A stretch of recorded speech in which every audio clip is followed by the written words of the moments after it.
Welcome everyone to the launch of our spring Morehead-Cain event season. We have curated an amazing lineup of virtual talks and panel discussions for you.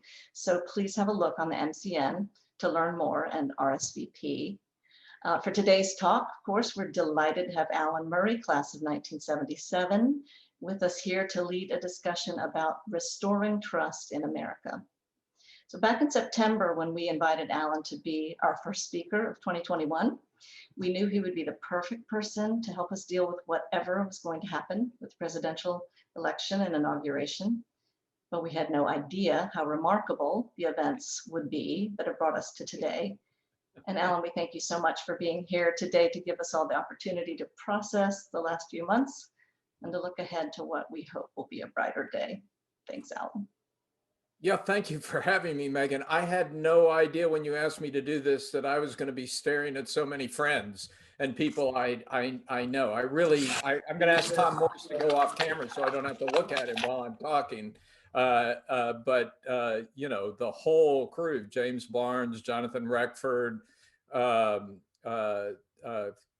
Katie Riley, Nick Anderson, Bruce, my UNC roommate. It's really Hill Caro. It's great to see all of you. Some of you are off camera, but I given that Ned Hooper there, I see, given that opportunity, I'm going to really try and hold myself back and keep my comments short so that we can make this a discussion and not a lecture. I have a tendency. I spent 3 years in the cable news business, which created a tendency for me to talk longer than I should, but I'll try to resist so we can have more than a discussion. This was in 2005. I was doing that, and Chris Matthews was doing a show in the same studio at that time. And after my first week doing it, I walked out and I saw Chris, and I said, Chris, gosh, I don't, this is crazy. I've never done anything like this. You know, there's so much, you're so busy, you're booking the guests, talking to the guests, that I don't know when you have time to think. And without missing a beat, Chris Matthews said, oh, you don't think? That's over. You're in cable news now. You just talk. So I will try to resist that tendency, and let's make this a discussion. But just a couple of things to get us started. I've been locked down in Greenwich, Connecticut since March of last year, which, as some of you know, a place where social distancing was practiced long before it was a thing. I need some Carolina sunshine, Megan. I need an excuse to come back down and visit. But I guess what I'd like to talk about and get everyone's view on, you know, we're at a kind of a remarkable time when we're suffering from a plethora of crises. Everything is in crisis, right? We clearly have a health crisis. The health crisis has caused an economic crisis, unacceptable unemployment levels, and particularly among lower income women and minorities. We have a climate crisis that's growing more pressing with each passing year. We have a social crisis characterized in this country by the breakdown in mobility, opportunity. It's not just that inequality is greater than it has been in the past, but also that the pathway from the bottom reaches to the upper reaches seems to have gotten clogged, more clogged than it's been in the past. We clearly have a racial justice crisis that, you know, really popped into. I actually was kind of surprised by the George Floyd reaction to the George Floyd killing, not because it was, I mean, it was shocking, but I think it also just sent this message to the African-American community that, my God, we've come so far and yet we haven't. And it was really kind of a shocking moment. I watched this weekend, Guess Who's Coming to Dinner for the first time in a long, long time. It was made in 1967, so it's been more than 50 years ago. And there's a great line when Spencer Tracy says to Katharine Hepburn that the first American president wouldn't happen in their lifetime. Spencer Tracy died that year. Katharine Hepburn lived to 2003, but they were right about that. But even though so much has changed, so much hasn't changed. And I think the George Floyd killing kind of brought all that home to a lot of us. So anyway, we have too many crises. We're in the everything crisis. But I have to say the one that disturbs me most, and that I think in some ways may be the most debilitating, is the trust crisis, the truth crisis, or the fact crisis. I have, as Megan said, I've been a journalist my whole life. I literally, for some bizarre reason, started when I was 9 years old, walking up and down the street, asking people, where they were going on vacation. Grandmother comes to visit, who won the swim meet, and I would write it all out and mimeograph it on this jelly sheet mimeograph machine and sell it for a nickel around the neighborhood. And it was all about facts. It was just people were happy to give me my nickel and get learn what other people in the neighborhood were doing. It gave people kind of a common set of facts to understand their life and their neighborhood and what was happening in the world. My first real job in journalism was at the Chattanooga Times, and I almost lost it when I made a factual error in one of my stories. And you think about that, you actually lose your job for making a factual error. My whole career has been dedicated to the idea that you need a common basis of facts to have a functioning society. I mean, you can argue, you can disagree, you can certainly have different opinions. I mean, most of you have probably heard the famous quote from Daniel Patrick Moynihan, that everyone is entitled to their own opinion, but not to their own facts. I ran the Washington Bureau of the Wall Street Journal during the Clinton administration, and so I had to live through all the horrible detail of the Monica Lewinsky affair. But the worst moment of that whole time, and it's one of those things, is like the Kennedy shooting. I remember exactly where I was when it happened, was when Bill Clinton went on TV and pointed at the camera and said, "I did not have sex with that woman." And of course, at that point, we all knew that he had sex with that woman. And it was so shocking to see a president of the United States tell an untruth that baldly to the American people. I mean, I'd been in Washington for 15 years at that point, and I really saw, people would hide things from the public. They would twist the truth or spin the truth, but to just stand up there and say something like that. And it was only several years later that we learned that Clinton himself agonized over that moment. And he actually went to the dictionary and looked up the meaning of the word sex, which of course defined it as intercourse. And he said, "Oh, that's not what I did. So I'm not lying. So I can go on TV and say this." So even in that case, which was so shocking, there was some sense that to break faith with the public from the White House was something that you just couldn't do without consequences. Now you fast forward to the last 4 years, and I want to be really clear here that I'm not making a political statement. Many of you would, if you looked at my voting record, would probably consider me conservative. I think my presidential voting record over my adult lifetime has been almost equally divided between Republicans and Democrats. And on policy, there's a lot of stuff that Donald Trump did that I would agree with. He got a reform of corporate taxes that needed to happen. His approach to China was something that, in my view, needed to happen. But when it comes to truth and the facts, he just didn't care. I mean, the Washington Post documented more than 30,000 provably incorrect facts that he passed out publicly over the course of 4 years. 30,000. Now, there might be some of those that you would quibble with and say, well, that's not factually incorrect, but believe me, there would still be, after you cut out the ones that you felt reflected the Washington Post's liberal bias, there'd still be tens of thousands left. And of course, the media went wild on that, pouncing on every inaccuracy, which served the president's purposes because he wanted to paint the media as the enemy. And the media played into the game and therefore also lost huge amounts of trust on the part of the American public. You know, he managed to convince people that everything they read, huge chunks of people, that everything they read in the New York Times or the Washington Post or saw on CNN was likely inaccurate. And that you could then find alternative facts elsewhere on Facebook, on Newsmax, on Parler.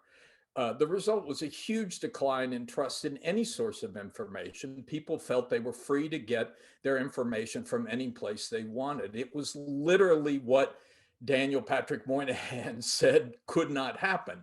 Everyone felt entitled to their own set of facts. And that's why at the beginning of this year, we ended up with this situation where tens of millions of Americans believed in their heart that the election had been stolen from Donald Trump. It didn't matter that the case had been taken to more than 60 courts and thrown out of every court. It didn't matter that the Attorney General of the United States, who was one of Trump's most close allies, said it was a free and fair election. You had tens of millions of Americans who chose to get their facts from someplace else and were convinced and are convinced that there was widespread fraud to the point that it raises questions about whether Joe Biden was a legitimately elected president of the United States. And then on January 6th, you had a crowd storming the Capitol. Again, people clearly, honestly believing that they were being patriots, that they were, you know, George Washington and the 1776 crowd, overturning an injustice because they believed reports of widespread fraud in the election. Now, for my business, for the news media, this 4-year period has been kind of a mixed blessing because while Donald Trump has pushed out all these factual inaccuracies, I raised a question early in the administration about whether you could call them lies, and I'll get Tom Morris to weigh in on this. Lying is a state of mind.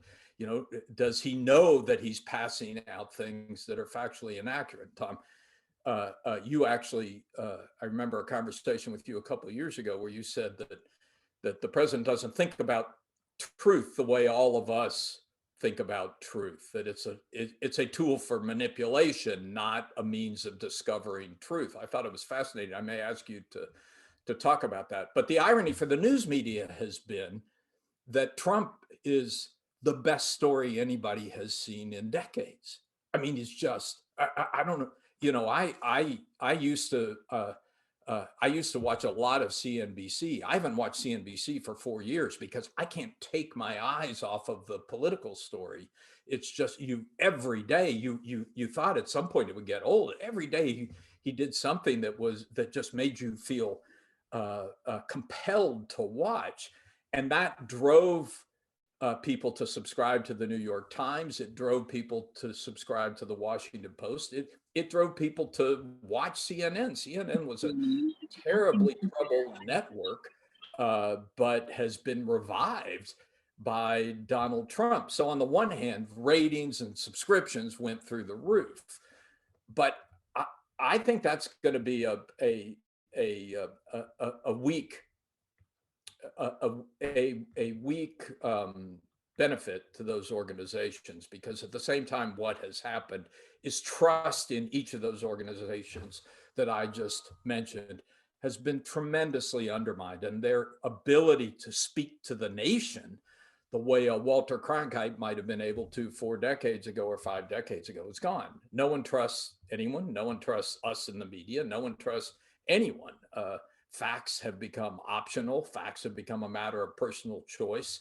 And the consequences of that are going to be around for a long time. And I frankly don't know how you maintain a healthy democracy in that kind of environment. Now, let me say one last thing, one positive thing before I open it up. I spent most of my early career in Washington, but I've really spent the last 15 years focusing more on business. Uh, First at the Wall Street Journal, now at Fortune. And what's been exciting lately is that while trust in government continues to decline and trust in the press continues to decline, interestingly, uh, trust in business is on the rise. And more business leaders are taking a very different approach to thinking about their role in important public issues. I mean, and I know this as a journalist, I can tell you, even 10 years ago, uh, you think about a controversial social issue that doesn't directly affect a company's bottom line. If I tried to call the CEO and say, would you comment on this? They would say, no way, I'm going to hide under my desk. Thank you very much. And what you've seen in the last 5 years really kind of started with Mark Benioff in Indiana in 2015, when Indiana passed a religious liberties law that was viewed as discriminating against gays. And he said, hey, I'm going to pull my business out of Indiana unless you reverse this. And then Bank of America did something similar in North Carolina. Pretty amazing if you think about it. This is the largest employer in North Carolina. When the state legislature passed its transgender access to public bathrooms law, the CEO of Bank of America came out and opposed the state legislature.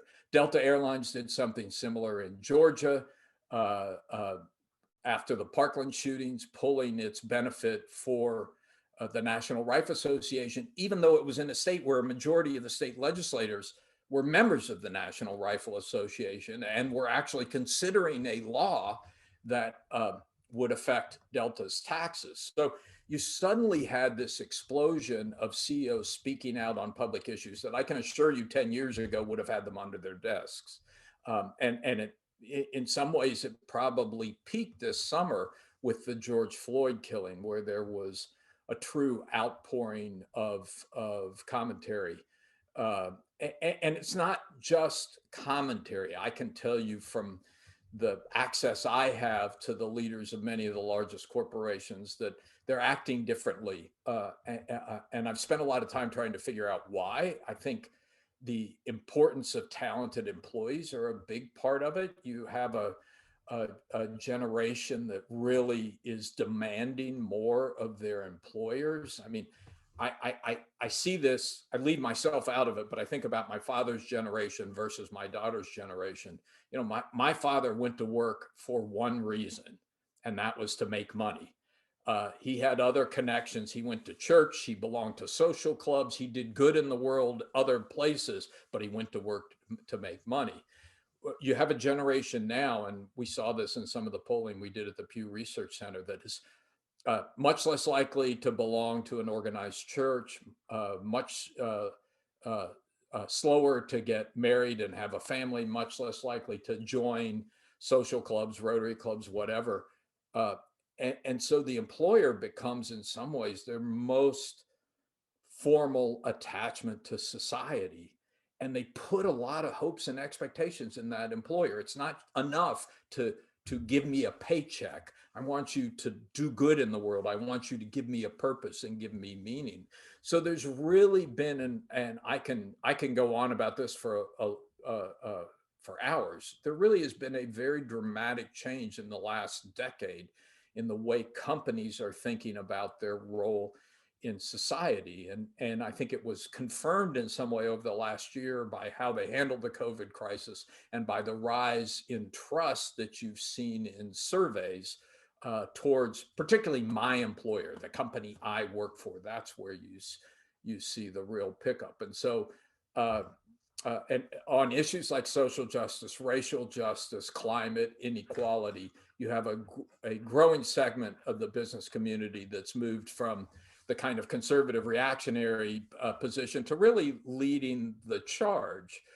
And I think is eager to work with the administration on figuring out, can they find centrist, pragmatic solutions to some of these problems? So I mention that because that's the way I spend my days these days. Fortune is very much in the business of trying to encourage and promote and shine a spotlight on businesses that are trying to be better, but also because it gives me some hope. I think something is going on there that could lead us to a better place. And I can talk about that more. I've already gone longer than I intended to. We can talk about whatever all of you want to talk about, but I just wanted to end on that note because it is what keeps me sane in an otherwise somewhat crazy world.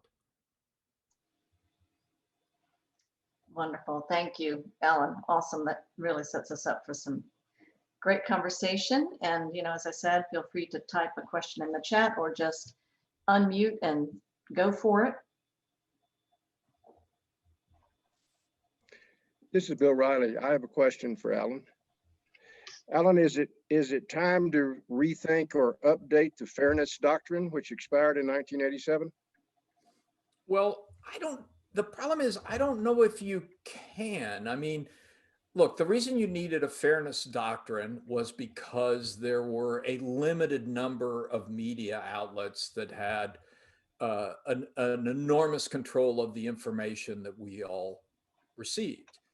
And what happened was an explosion because of the internet, an explosion of sources of information. No one has that kind of monopoly on information. I think the equivalent conversation, Bill, may be the platform conversation, given how important Facebook, for instance, is in getting people information. When I was at Pew 5 years ago, we did a poll showing more than 50% of the American public was getting their news from Facebook. No evening news program, no newspaper, no other news organization has had that big an influence. So I do think this notion of, and we of course had as a society given Facebook and the other platforms a pass with the Section 230 that was done in the 1990s, I guess. It said they're not responsible for the stuff that goes over the platform. That's obviously started to change in the last couple of years. I suspect we're going to end up with some sort of a regulatory framework, and maybe that's the modern equivalent of the fairness doctrine. Alan, Dave Bernath, class of '89, has a follow-up question for you on that. Thanks, Megan. Alan, I was going to ask a question. I come from the TV business, and what the digital revolution has done. You mentioned Facebook. You and I could spend 15 minutes with a laptop and make a post on Facebook that looked like it came from the New York Times. And so you've seen the rise of all of these either fake news outlets or these new news outlets. So my question, I guess, for the group, and I've been thinking about this a lot, is in the emerging platforms where TV is on the free and on your television, if any of you use Pluto or we get a Samsung TV, it's all in sections, right? So you have the movie networks and the entertainment networks, then you get to the news networks. And right below CNN is OWN or Newsmax.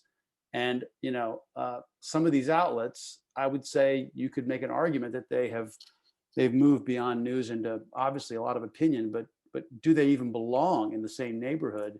And they're being, there's an equivalence there on those platforms between what you could argue are completely opinion-based or lately rather irresponsibly news outlets and traditional news outlets. And I'm not sure how to square that or solve that, but either the corporations that are putting Viacom, CBS, putting Newsmax and OWN right next to CNN in a news channel is problematic. I don't know what the solution is, but it feels pretty problematic to me. There are two things you said there that I think need to be separated, and I think that's part of the problem.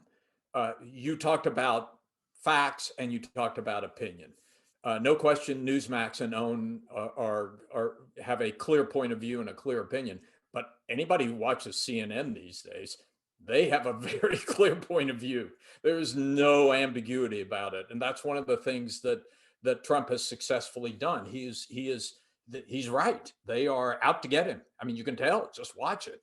And frankly, there are many days when I read the New York Times and think that they're reflecting a worldview that is different than mine or different than many people in the country. And so that's one thing, understanding bias, understanding point of view, understanding opinion. But there's a separate thing, and the two get conflated, which is, do you have any respect for the facts? You know, and as journalists, we have a bunch of things we go through that we are trained to go through to think about that. Is there, does this publication always end up on one side, the same side of every story, or do they show some willingness to write the other side? Do they correct errors? That's a simple flag that you can look at, because a lot of these organizations don't bother. I mean, if they did, they'd have to spend all their time correcting errors. Do they show any tendency to reach out to get the other side? As a, you know, one of the very first lessons I learned as a journalist was, you can't write something negative about somebody until you've reached out and say, hey, I want to hear your side of this story. You wouldn't always get an answer, but you know, that was an obligation as a journalist. And so all of those things, which are designed to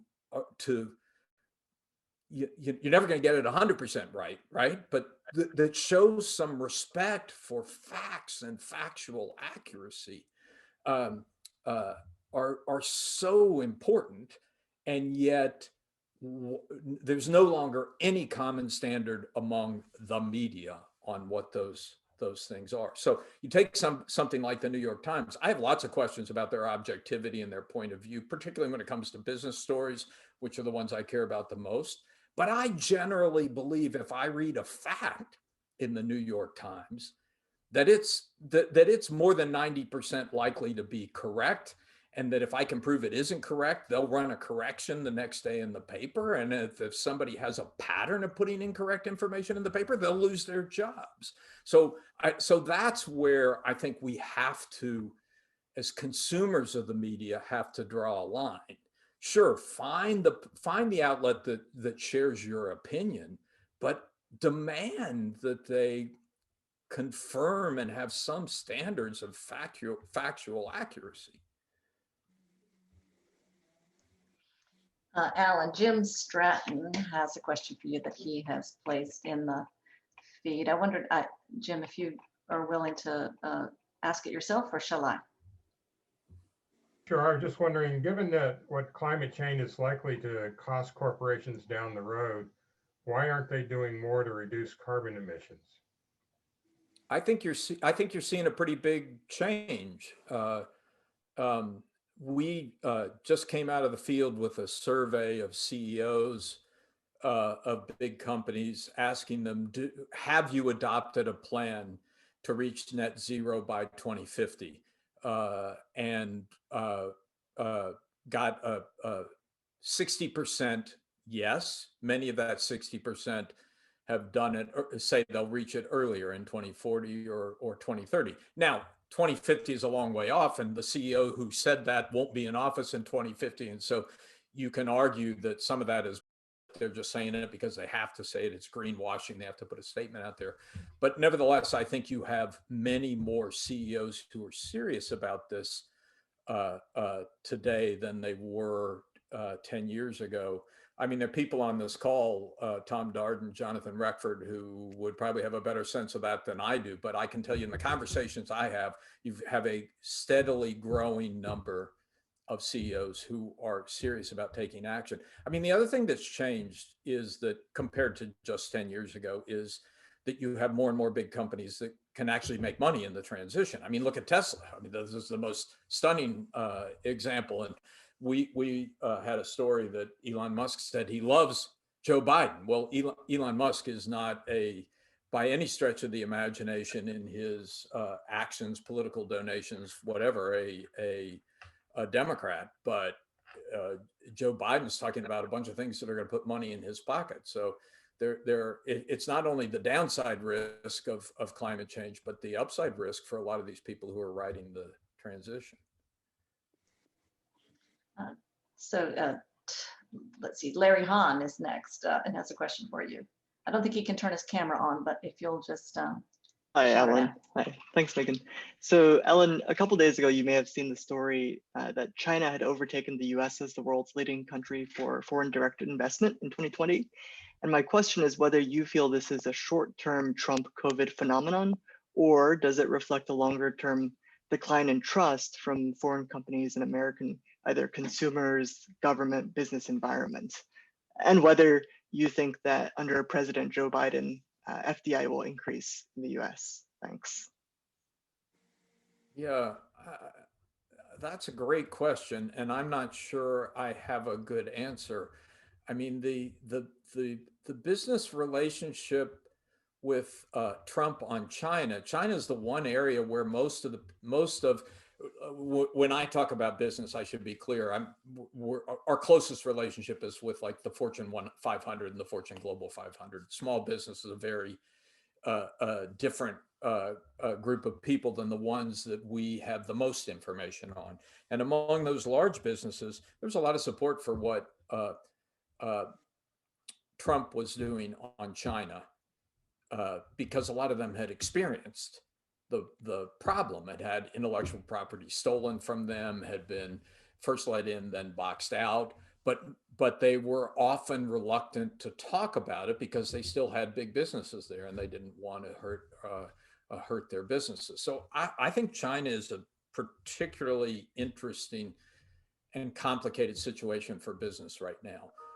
Biden has made it clear that he's going to continue a lot of the policies that Trump began in terms of confronting cautioning, limiting access to the Chinese, and companies are watching that very closely, particularly the ones that have large businesses in China.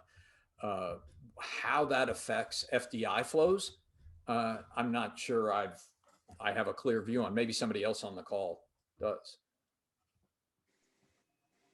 Alan, Jonathan Reckford has a question for you. Hey, Jonathan.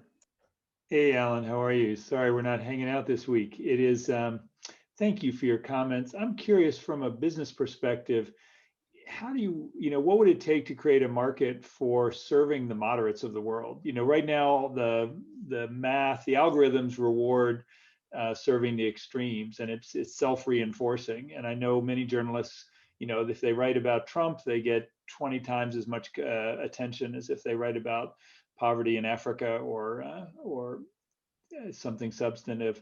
But it seems to me, I know so many people who are interested in, and obviously that's a circle I live in, but how do you sort of re-empower a media market for the center, and/or how do we create, encouragement for people to not only live in their echo chamber of one side or the other? So you're talking more about creating a center for media than creating a center for politics, because they're both interesting issues. Yeah, my question originally started on the sort of problem solvers caucus and the rare moderates where we used to have more blue dog Democrats and Rockefeller Republicans. But well, I was thinking, but from your either side, how do you attack it? Well, let me make a comment on both of them. On the political side, there's been some really interesting work done by Michael Porter, the strategy guru at the Harvard Business School, working with a woman named Catherine Gell. He basically looked at the American political marketplace and said, this is a classic duopoly. That you can't say it's broken because it's working in the interests of the duopolists. They're doing great, right? We just had a record election turnout. They're raising lots of money, et cetera, but it's not serving the people and it's not serving the center. And they've spent a lot of time over the last couple of years trying to figure out, what are the things that would make a difference in that dynamic. One of the most frequently cited of which is this top two or top three voting, where you can have two people or three people go into a runoff and they can be of the same party. It's just whoever garners the most votes, and the primaries are always open. And some states, California has adopted a kind of a version of that. There are a couple of other states experimenting with it. So I do think there's some interest and opportunities for political reform that are getting a little bit of traction out there, but it's hard because they almost always tend to disadvantage incumbents. And so incumbents aren't going to be inclined to embrace them. But nevertheless, I do think there's a growing interest in that. Delighted so far that the new president has stuck to this unity governed from the center. I don't know how long it's going to last. He's already getting pressure from the left saying, hey, you don't have to do that. We've got 50 votes. Let's go off and do our own thing. But so far, it's kind of interesting. On the media side, the perplexing thing about what's happened to media over the course of my lifetime is that it's been driven by consumer choice. It's not like, the people always talk about, oh, mainstream media is doing this and mainstream media wants to do that. Well, there is no mainstream media. Media has exploded. You have complete consumer choice in media. And what we're seeing, the polarization that we're seeing is a matter of choices being made by consumers. So it's kind of hard to say. I mentioned I spent 3 years of my life in cable TV. I did at 7 p.m. is the witching hour. I did a 7 p.m. news show. There are a number of people trying to do this now. 7 p.m. news show trying to do the news straight. And we actually did pretty well. If you had a big news event, like when the Iraq war was going on, we would get all the generals on, and a lot of people, would at 7 o'clock wanted to know what was going on, and they would tune in and watch, and we had pretty good ratings. But on a normal night, we didn't do very well. And there were more people who, Bill O'Reilly was just more entertaining than we were. It was just more fun. If you're at home on the couch and there's no big news going on, you don't really want to watch a straight news show. Shepard Smith is having the same problem in the same spot on the same network right now. Does a very good straight news show. That's not what people want on cable TV at 7 o'clock. They'd much rather listen to Tucker Carlson fulminate. And same on it's no different listening to Joe Scarborough. So I think that makes it difficult. I think there are plenty of people who are trying to do straight news products, but it's just not as much fun as the crazy stuff.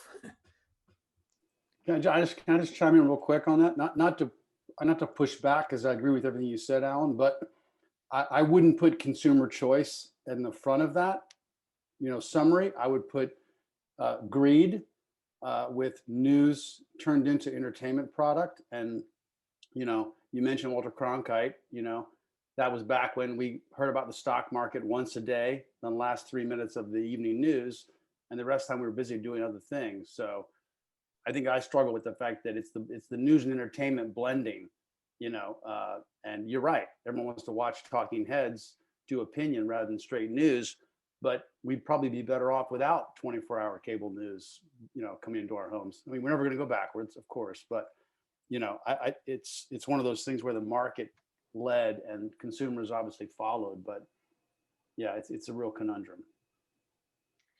Alan, Tom Darden has a question. Tom, do you want to ask, or shall? Yeah, you make him ask. Okay, good. No, I'm happy to ask. I feel like so many of these conversations we're having these days, not specifically this, but just generally, people sort of say, like, why don't we do X, or how could this be happening, or wouldn't it be better if we had a media or a product that was kind of in the center.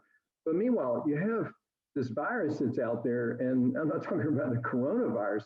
I'm talking about something much more dangerous, and that is these algorithms that have been created, maybe not specifically with the intent of causing us to hate one another, but because they were more effective, that they produced better results, better earnings for their owners, which is predominantly Facebook and Google.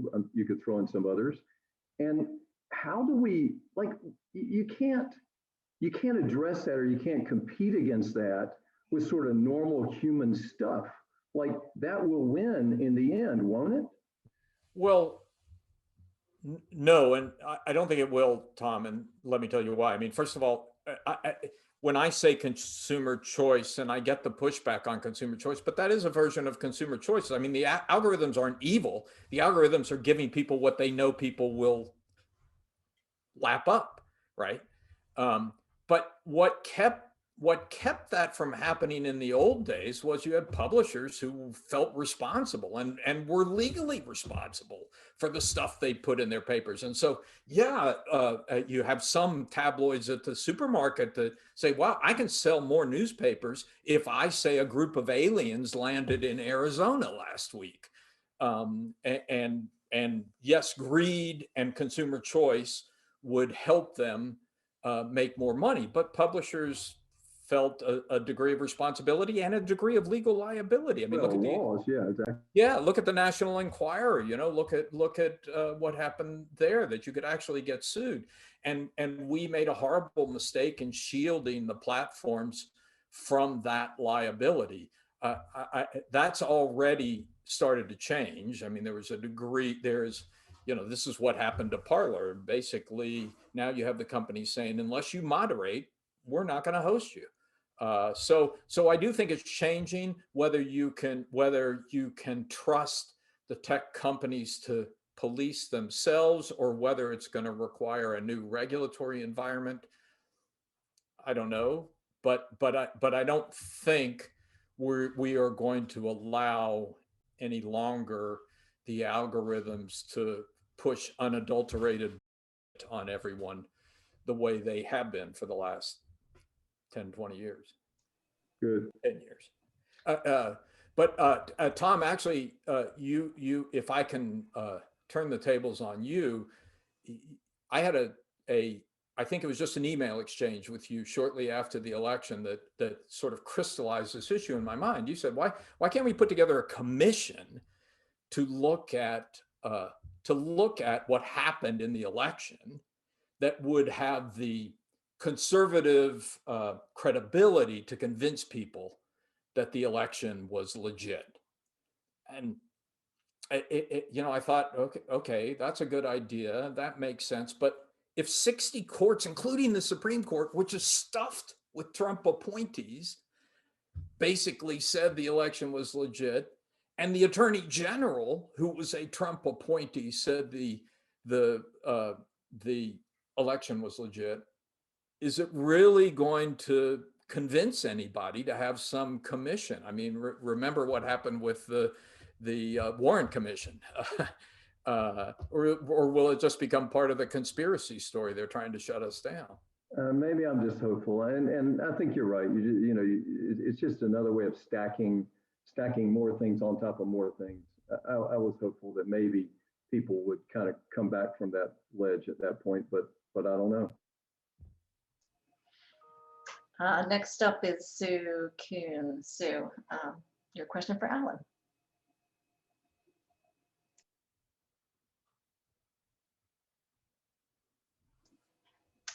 Sue, I think you're muted. Are you muted? All right, well. I got Oh, it. you got it. Okay. Sorry. No, Alan, first of all, I was at Fortune from 88 to 97, so I hope you enjoy your time there. Thank you. Anyway, my comment brings us back one. I had actually posted a comment about how CNN and Fox and everybody anymore famously divide their staffing into an entertainment group and a news group, right? So therefore, you can say what you want to say, if you're Sean Hannity or if you're Chris Cuomo, because you're in the entertainment division. So there's much more flexibility with the facts. I bring this up because what I do now is I teach, right? So I teach college kids, and it's like they have no idea that there's any sort of division. They think that anything on CNN is supposedly news and anything on Fox is supposedly news. So therefore, that question that you were talking about earlier, that blending of bias, it's beyond bias. They just think everything's biased. everything's opinion, that there is no such thing as news anymore. So my original question really gets at, and I think that this spillover, this lack of understanding that that a journalist actually might have a code of ethics to live by, that there's a distinction, right? They don't even see that. And I'm wondering how long that can go on. Like, I think that there has to be some more accountability somehow. In other words, it's the, for all the other reasons, whether this was consumer driven and so we have more opinion. I mean, gosh, the profit driven, greed driven, and so we have more and more opinion coming out. I mean, the bottom line is it's all crowding out any sense that there's a single journalist alive who goes out there and attempts to do a journalist job, that, because they don't see that. They don't see anybody. They see that all journalists are opinion makers. And so it's really kind of a group question that, what exists as journalism anymore? How can we make that more obvious to people so that, we're not all tarred and feathered as opinion people, that there's even a basic understanding. It's like I have to go back and teach fact checking, like, we always did, but we really do, because people don't see it happening in the world. You see where I'm going with this. I totally agree with everything you said. I think if there ever was a clear line between straight journalism and opinion, no one can perceive it any longer. Yeah. And I think that's dismaying. But I feel like I'm asking something much more basic to that. I mean, the tradition I came from, when I was at the Wall Street Journal, you had a big divide. You still have a big divide between the opinion pages and the news pages, right? But both of them respect facts. Both of them respect facts. And that's what disturbs me, is that you now have whether it's opinion or not opinion, you now have news outlets that just don't give a damn. And we just had 4 years of a president of the United States who didn't give a damn. So people thought, yeah, why not? And so we as journalists, we've wrestled with that opinion versus straight journalism dichotomy, and there's a school of thinking that we all have biases, and no matter how hard we try and how well we are trained, we will never succeed at getting our worldview out of our writing. And I don't know if I totally agree with that, but I have a certain amount of sympathy for that. But it seems to me you can separate the fact question. It doesn't mean I can make up facts. People get fired for making up facts at newspapers. Yeah, I'd love to jump in here. Is that possible? Go ahead, Don. I didn't want to jump in earlier, Alan, because you've been actually doing a pretty good job. Will you train me? I didn't think you needed any help at all. This is an issue that's been of great importance to me. I wanted to address Susan too. And I agree with both of you guys. There are two philosophies of language. One is that language is basically about truth, and the other is that language is basically about power.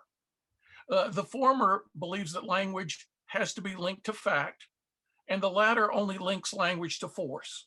To outcomes. To outcomes, forcing outcomes that you want to see happen. And so we've had a drift. It's funny that the left was criticized for this for decades, listening to postmodernist philosophers from France who had their doubts about objectivity and rationality and wanted to think of it, all languages, interpretation all the way down, no foundation of facts, just everything's interpretation. And yet that's become a pervasive view in society now, but especially on the right, not just the radical left. And so it's weird to see this kudzu spread through our culture in a way that's so dangerous. And like Alan's insistence is so right, because you can always point people to science. There's no scientist I've ever met who doesn't have biases. No scientist I've ever met who doesn't have personal interpretations and personal views. And they even bring their views to the messiness of their work, and still we get vaccines that function. So, it's fighting this out in our time and helping people to understand that ideas have implications. As Alan was saying, the issue about whether Donald Trump was lying on a particular occasion of uttering a falsehood is kind of irrelevant, because deception is deception. Whether you know what you're saying is false and are just trying to get others to believe it's true, or whether you just don't care and you're to make certain things happen and your language is just all performance art. It's just as deceptive, it's just as destructive, and we've got to regain a sense of our democracy as an ecology. You know, it's almost as if we have to train people in better systems thinking, but I hate the word systems in an area like this. It's more like an ecological thinking of how points of view like this, points of view about points of view, can be extremely dangerous and self-destructive. And we could just go on forever, but I just wanted to say my 2 cents to say you guys are doing a good job. So Megan, when is the Tom Morris Alumni Forum? Happens every 3 years. So It happens every time one of you guys stands in front of the camera like this, Alan. I talk too much. So next, Alan, Keith Cowan has a question for you, Keith. Yeah, thanks, Megan. Alan, you said that trust in business is on the rise, but in one of your CEO daily reports last week, you talked about the massive amount of money that's being spent on access and lobbying. And so my question is, do you really think that money is being spent on the common good, or the middle way, as Eisenhower called it, or do you think it's... I got a lot of feedback on that comment, and here was my point. I definitely agree with people who say we have a broken campaign finance system and we spend too much money on campaigns. I would argue mainly because we're not prepared to commit to public financing, and because we have some constitutional constraints on how we limit it. But given that, I believe that the corporate players are among the more responsible players in the campaign finance system. They divide their money pretty equally between Democrats and Republicans. It's really more about access than it is about trying to drive an outcome in the election itself. And if they all withdrew, which many of them are talking about doing, if they said, this is just a pain in the ass, all I get is grief, I don't want to play this game anymore. If they withdrew, we would end up with a worse system, not a better. Now you can say, well, that's why we should reform campaign finance. Okay, but of the list of things that need to happen right now, you know, do something about infrastructure, do something about climate, do something about worker training to recreate a sense of opportunity in society. I don't put campaign finance at the top above those things. So that was my point, which is I think having corporations as players in the system right now, system as is a plus, not a minus. I don't see any chance we're going to change that system in the next year. So stay in there and drive us towards pragmatic solutions. So you think that CEOs are drinking the ESG Kool-Aid and committed to go down that path? They're mixed drinkers. There are mixed drinkers. I mean, you look at something like tax, for instance, it's pretty hard to say, as Tim Cook does, and I think Tim Cook's a good guy, and I think he actually is seriously concerned about some of these social issues like worker training, et cetera, that he's been involved in. But then you say, well, wait a minute, how about all the effort you're spending trying to pretend that your earnings are happening in Dublin, Ireland, so you don't have to pay taxes on them? Where does that fit in your ESG framework? So the drink is mixed, but I think it's moving in a good direction. Great, thanks. Alan, we're approaching our time. As a matter of fact, we might be smack on. I would love to tempt you to stick around a little bit longer. I don't know if you've got to jump off immediately. There are a few more questions in the queue, including one from Katie Riley and one from your classmate, David Harmon. I'm trying to tempt you to stick around for a minute. Is that possible? I'm good till 5:30, but I don't want anybody to feel like they have to stick around. Please. See, Tom Darden has already left and gone to the refrigerator to get. He's making a sandwich. It's all fine. No, that's the thing. If I realize that. Hey, but please don't feel I'll be insulted if you leave like Tom did. Right. We are scheduled to end now, and if anybody needs to go, and we understand that, but I also would love to. I know that folks are having a good time, and we would love to keep moving. So next up is actually Sagar Shukla from the class of 50. Thank you so much. Thank you so much, Alan, for the talk. It's been great listening to you. My question follows from Keith's comments about the trust in corporate America, and you see CEOs stepping in for vaccine distributions and other social services that typically the government would be doing. So the question is this starting a trend? Not maybe it's happened for a while where corporate America is going to continue pursuing services that were traditionally provided by the state. And what does that mean? Is that a world we want to live in? A more capitalocracy type of world versus one that is democratic? Well, you kind of saw that last year, right? You had a federal government that kind of abdicated its responsibility on the coronavirus, and you saw a lot of companies stepping up on the personal protective equipment, on coming up with rules, et cetera. So I mean, some of what's happening in the corporate world is happening because these people are pragmatists by nature. Their business is solving problems, and they see a government that is running away from solving problems for reasons of political expediency.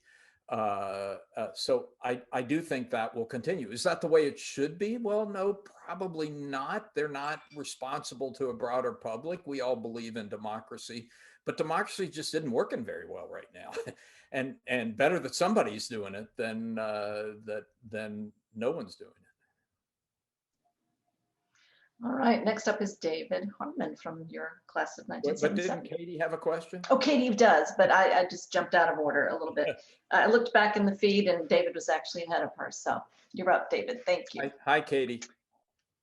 Hi, Alan.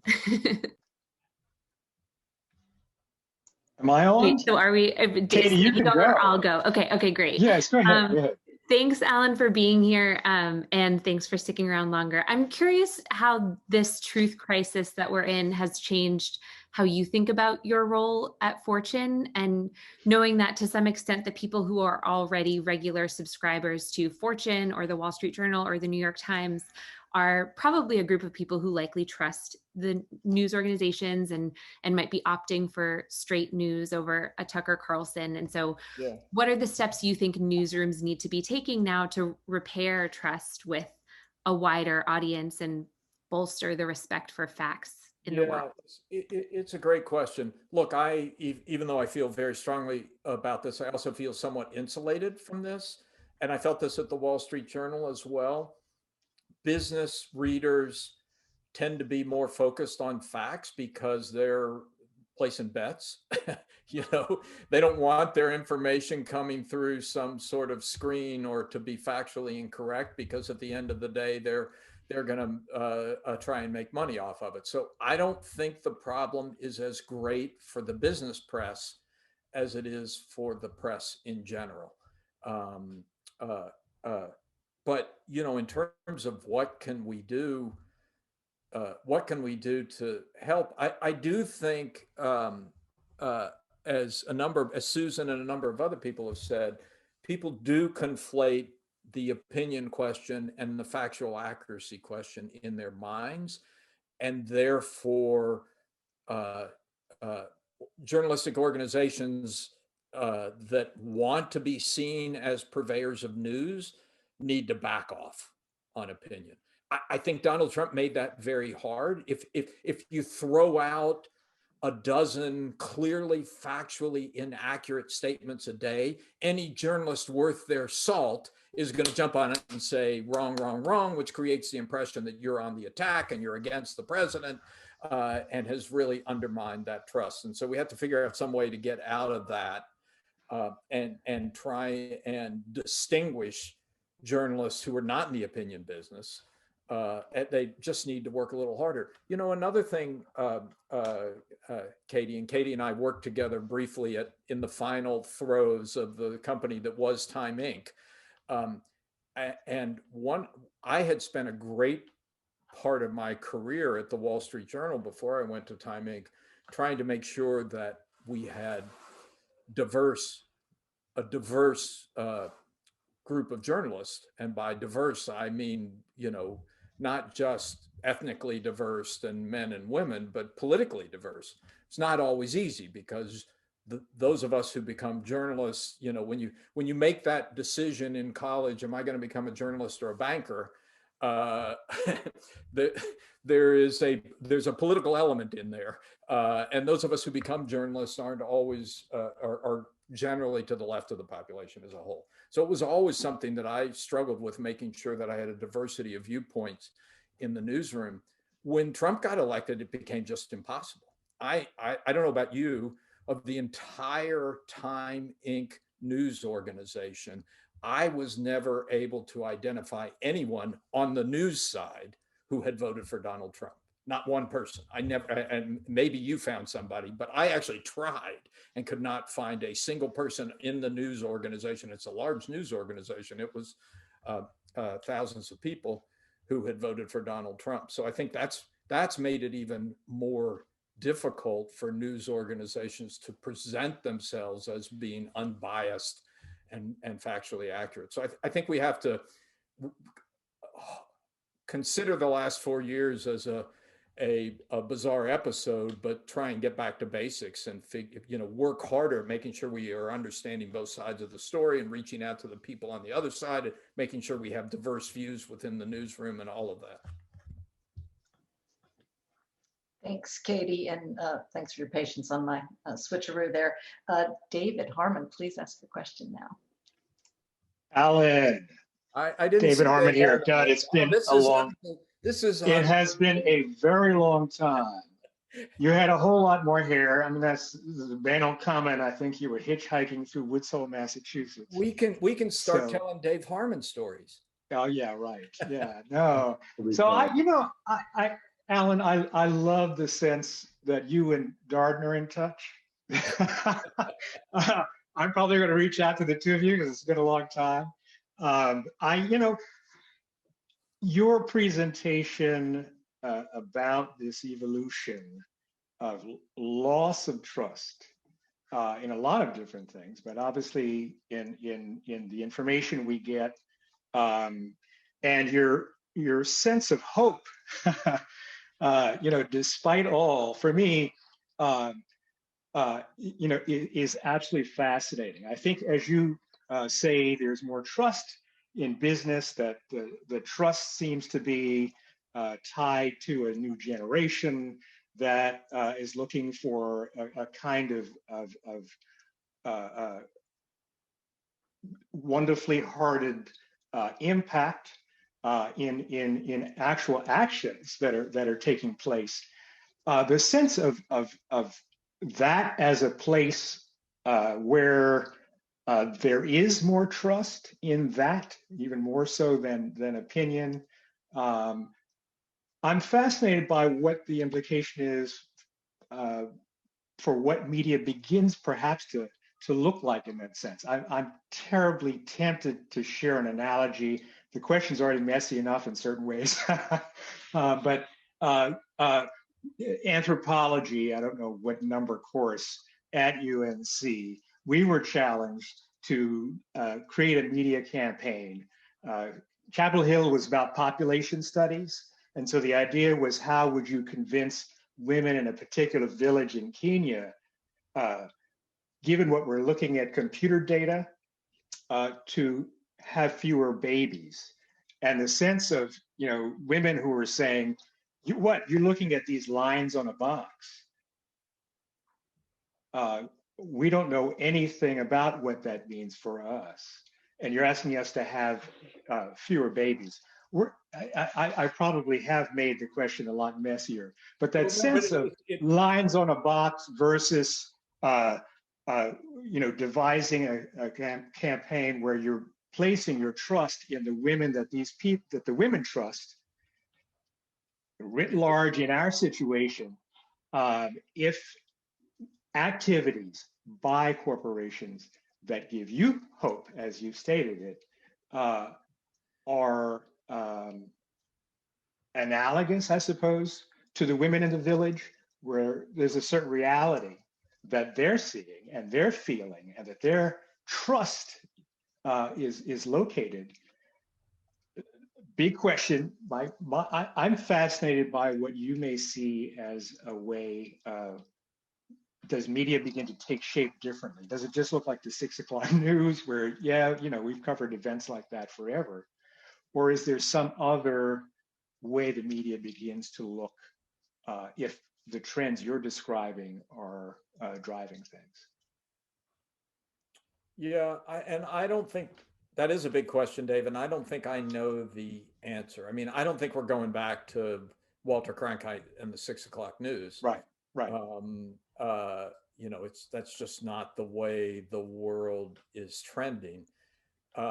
And as I said, at Fortune, we kind of take solace in the fact that we're talking to a subset of the population that actually cares about facts. So we have some protection from this. I mean, this gets back to what Susan was saying. I honestly think a big part of this has to happen in education, that that we have to spend some time teaching people to be information consumers, because nobody's controlling the spigot. Right. No one's controlling the spigot, and we can beat Facebook into some degree of submission, but there are going to be others. And so this is maybe idealistic or naive, but I think something has to happen on the education end. Mm-hmm. Because I know how to look at something I read, and I can take you through the process of the telltale signs of, is this accurate or not accurate, and what gives me confidence that it's accurate or not accurate. But clearly there are tens of millions of people out there who don't have any sense of how to do that. Right. So it's a form of buyer beware in that sense, and educating consumer education. Yeah. I'm just going to pop in and say it is possible. It is hopeful. Students do it all the time. It doesn't take much, but a little bit of guidance, and maybe there's hope for tomorrow. I taught a business journalism class at St. John's. I once had a student look up the agreements on the debt for the dormitory authority and write an article for her student paper. She had never done any business before, showing how much money the university had to pay. And by the way, no surprise, right now, St. John's is going in person with as little as 5 in a classroom, because they need people back in their dorms. They need the revenue. So all I want to say is just, I know you have a happy note. Listen, it's worth it. It's worth it to be in a university. Students are eager for the information. They don't want to be misled. They don't want to be fools. They are not afraid to ask the hard questions. So maybe there's some hope, no one's telling them what's fact and what's not, but I think deep down, a lot of them want to know, and a little bit of guidance goes a long way. Sorry to jump in. I just wanted to put a ray of hope out there. Great. On that note. Awesome. Ellen, a current Thanks, scholar. There's a current scholar with a question for you. Kate Carroll, class of 23. Hi, thank you so much for being here today. I'm a journalism and public policy major, so I love this discussion. And one question I had was sort of just concerning like that concept of objectivity that you were talking about earlier, and then also like neutrality. And I took a media ethics course last semester, and one conversation that we had a lot was sort of like how we define neutrality, because really it's a construct if you think about it. And historically, who's defined that construct? The people that are in power within like the journalism industry, which has traditionally been, white men. And like, how does that play into how we're viewing the news? Like, for us to critique a piece on a Black Lives Matter protest and say, oh, well, this was written from sort of a left perspective. But how would you expect like a Black journalist to go out and cover a BLM protest and do that under the vise of neutrality, which was constructed by a white man who doesn't have to think about that in their daily experience? So like, just sort of wondering like how you view our current view of objectivity and neutrality, and if you Kate, I think that I think I referred to this earlier, but that gets to the notion that there is no such thing as objectivity and neutrality. And that everybody brings their life experiences and their biases to any story that they cover. There are things that you and I are trained to do as a journalist to lean against that, such as making sure you talk to people on both sides so you understand the story on both sides. But you're never going to get rid of it entirely. And I think that's I think that's just a fact. There was something else I wanted to say about that, though. I'll think of it in a minute. I'm sorry, I forgot my. I'll get you to follow up with it. 2 more questions, I promise. 2 more, that's it. One is Anna Lassiter, and then Ishin Chang has a question. And I promise we'll wrap at that point, but I know you're going to hear from Ishin. Anna, would you ask your question real quick? Yes, mine is more, I would say, a hot take from you, Alan, than a sweeping philosophical question. But on all of the YOLO, everything that's come out this week on YOLO investing and GameStop and AMC and BlackBerry, to what extent do you see this interacting with ideas of truth and a crisis of knowing the facts or disregard of facts or anything like that? Oh, no, I think it's closely related. I mean, there's going to be an investigation. I assume everyone on here is watching what's happened with GameStop. There's a group of people on social media who have driven it up with, crazy comments about, I won't buy it until it gets to 5 times where it is now. And there's no real business justification for where it is now. That actually is the only thing new about that is that it's happening on social media. I mean, pump and dump schemes have been part of the marketplace for a long time, and we have laws to deal with that. Whether those laws are effective in the world of social media, if somebody was spreading untruths in an effort to make a profit, they can be convicted for that. So, I guess again, there is the question of the responsibility of the platform to make sure that that information is not crazy, wildly irresponsible and inaccurate. But there's also the responsibility of the regulator. It'll be kind of an interesting thing to watch. All right, our final question is from Ishin. Are you able to? Oh, great, you're going to ask. Awesome. Okay. Ishin, you're up. Okay, I hope you can hear me. Hey, Alan, so great to see you. I can hear you, but I can't see. My question see a static photo of you. Oh, yeah, it's a story. I won't tell you.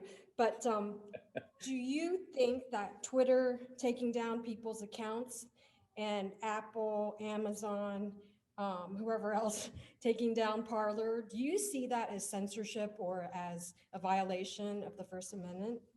I don't think people have any inherent right to have their information posted on these platforms and spread, geometrically by the algorithms on these platforms. I think the problem that they have is that for so long, I've for a decade listened to Mark Zuckerberg say, we're not a media organization. We're just a platform. People just put this stuff on there and we let them do it and we can't get involved. For so long, they refused to take any responsibility that now the sudden awakening and taking of responsibility it understandably is creating a lot of doubt and concern. But I think this gets back to the early question about the fairness doctrine.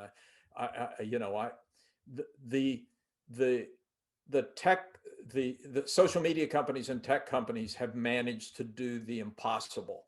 They have brought the Democrats and Republicans together in their hatred of them. So I think it's going to change. I think for better or worse, we're going to see regulation on that point.